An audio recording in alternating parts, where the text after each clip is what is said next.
한 번 더 기도하겠습니다. 사랑이신 하나님, 우리에게 귀한 생명을 주시고 삶에 꼭 필요한 것들을 값없이 베풀어 주시니 감사합니다. 그러나 주님, 우리는 삶을 당연한 것으로 여길 때가 많았고 베풀어 주신 많은 은혜에 감사하기보다는 없는 것에 불평하며 살 때가 참 많았습니다. 어리석은 우리를 불쌍히 여겨 주옵소서. 하루하루가 주님께서 주신 선물임을 잊지 말게 하시고 받은 복을 헤아리며 감사하며 살게 하옵소서. 주님께서 주신 귀한 삶을 허투루 소비하지 않고 귀한 일에 사용할 수 있도록 인도하옵소서. 감사의 달입니다. 무화과 나뭇잎이 마르고 포도 열매가 없어도 구원의 하나님으로 말미암아 기뻐하겠다는 하박국의 고백이 우리의 고백이 되게 하시고 우리로 고난에 굴복하지 말게 하시며 날마다 힘써 생명의 주님을 따르게 하옵소서. 어려울수록 더욱 힘써 바른 길을 가는 교회가 되게 하시고 어려운 이들을 부축하며 함께가는 신앙 공동체가 될 수 있도록 인도하옵소서. 예수님의 이름으로 기도합니다. 아멘. 어제 늦게 일이 좀 있어서 성함 삶의 고백이 힘들다 그래서 오늘 아침까지 뭘 해야 되나 고심고심 그냥 비울까 그러다가 준비해서 해서 기도가 2번이 됐어요.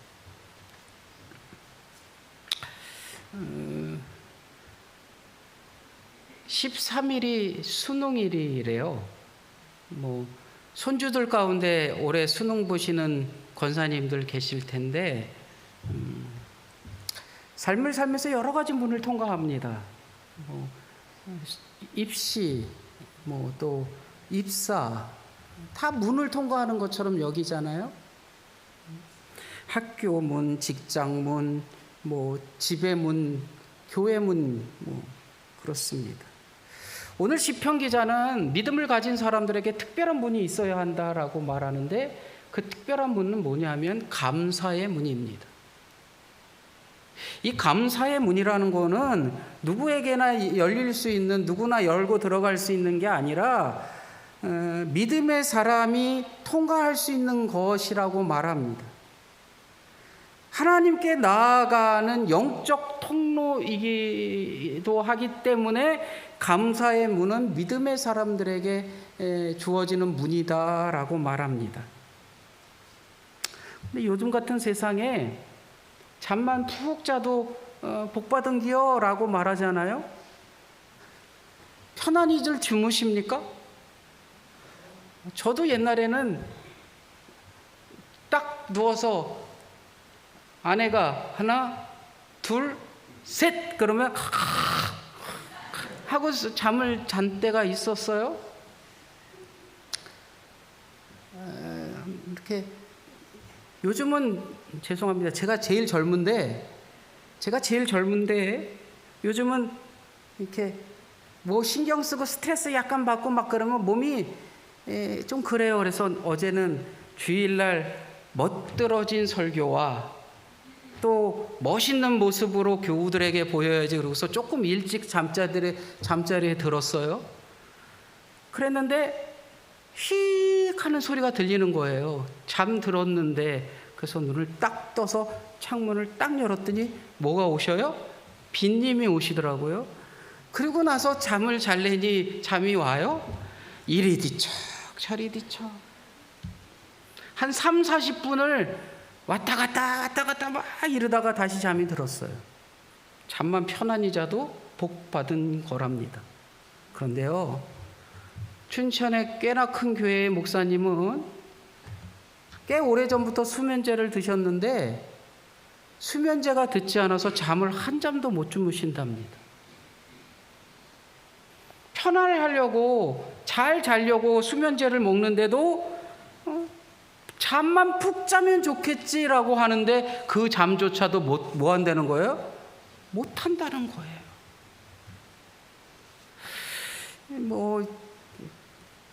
어제 먹다 남은 그거 먹어야 돼서 잠 못 자는 것일 수도 있지만 우리의 마음 가운데 뭐가 그득 차여 있어서 뭔가에 대한 욕망, 욕심 또는 분노, 내려놓지 않은 뭐 때문에 잠을 못 들게 할 수도 있습니다.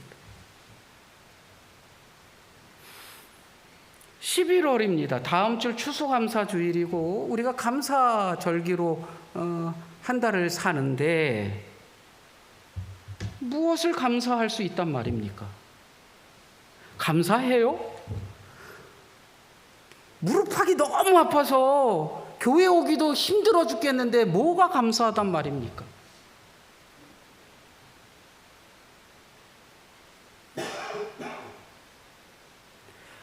정말 힘든 때가 있었습니다. 너무 힘들어서 죽고 싶었습니다. 얼마나 그 힘듦이 저를 옥죄해 왔는지 늘 입을 앙 다물고 있어서 잇몸이 너무 안 좋았을 때가 있습니다. 버려졌다는 생각 가졌었고요. 분노와 끊임없는 입에서 그냥 욕이 저절로 나올 정도로 힘들었습니다. 가족을 건사해야 하는데 어떻게 건사해야 할까? 옆에서 힘들어하고 있는 아내는 어떻게 해야 하나? 그런데 어느 가깝게 지내는 목사님이 저한테 이렇게 얘기를 했습니다. 내가 받은 그 큰 상처를 큰 무엇으로 덮으려 하지 말고 자그마한 것에 대한 감사를 찾아봐라 라고요. 이해하지 못했습니다. 지금 내가 이 상황이 나를 너무나도 분노케 하고 나를 너무 힘들게 하고 얼마나 입을 늘 이렇게 앙 다물고 있었는지 가뜩이나 환한 얼굴이라 그러는데 그때는 마귀 얼굴이었을 겁니다. 그런데요, 그 이야기를 듣고 그래 감사라는 것 한번 찾아보자. 그래서 이런 거 해서 감사하지 하다 보니까 시간이 흐르면서 앙 다물었던 입이 풀려지더라고요. 어느 순간 잊혀졌고 어느 순간 회복됐고 어느 순간 앙 담은 잎이 풀려지고 있음을 보게 되었습니다. 그런데요, 사랑하는 성도 여러분, 과연 감사할 게 있습니까?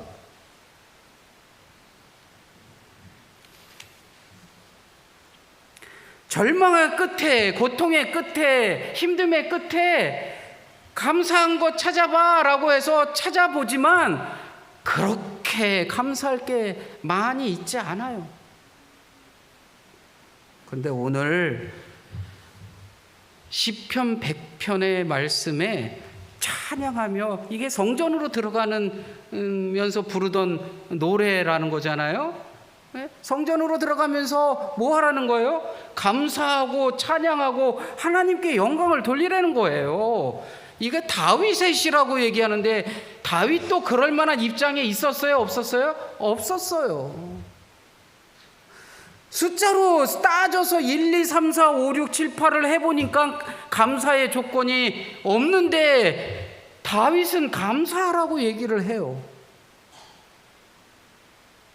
하나님을 찬양하라고 얘기합니다. 금요일날 연합석회 때 말씀드렸어요. 초기 기독교 공동체에 많은 사람들이 순교했잖아요. 순교했는데 그 순교의 모습을 보면 이게 가능해 하는 모습도 있습니다. 로렌스, 순교자 로렌스 어떻게 순교했냐면 석쇠에 구워져서 순교했어요. 그래서 그림을 표현할 때 로렌스 순교자는 석쇠 모양을 그려 넣어요. 석쇠에 불 지펴서 위에 올려졌다는 거예요. 등 쪽에 딱 했더니 노렌스 순교자가 이렇게 얘기했다는 거예요. 등 쪽 다 익었으니 나를 돌아 눕혀라. 그러더니 이렇게 또 얘기했다는 거예요. 나는 다 익었으니 너희가 뜯어 먹어라. 그러고서 순교했대요.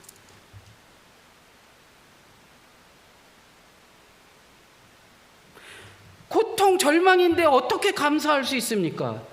순교의 자리로 나아가지도 않는 우리가 감사할 조건이 없는데, 등판이 익었으니 나를 돌려서 누워라, 나 다 익었으니까 뜯어먹어라 라고 할 수 있는 그러한 고백이 우리 안에 있을 수 있을까요? 예수님의 12제자 중에 이름만 나오는 사람들이 있잖아요.